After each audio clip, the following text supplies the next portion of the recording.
you want strength fast? Then listen carefully. Today is the day you begin. Wake up in the morning, look straight into the mirror, and ask yourself, am I really as strong as I want to be? If the answer is no, then remember, it's time for change. Strength doesn't come by luck. It comes by effort, by discipline, and by pushing yourself every single day. Start your day with 50 push-ups. Don't just do push-ups for numbers. Do every rep as if you are burying your weakness into the ground.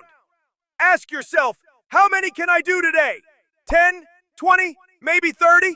Drop a comment below and challenge yourself to go beyond that number every single day. Next, do 30 squats. Every time you sit down and stand up, feel the energy rising in your legs. Squats don't just build muscle. They build power.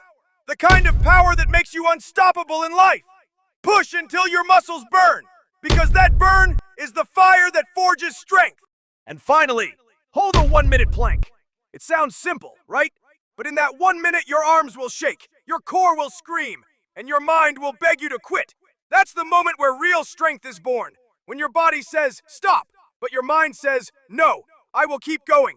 Brother, do these 3 exercises every single day for just 7 days, and then look at yourself in the mirror again. You'll see a new energy in your walk, a new power in your voice, and a new fire in your eyes. You won't be the same person anymore. So start today. You want strength? Then earn it. Comment below. Are you ready to begin this challenge today?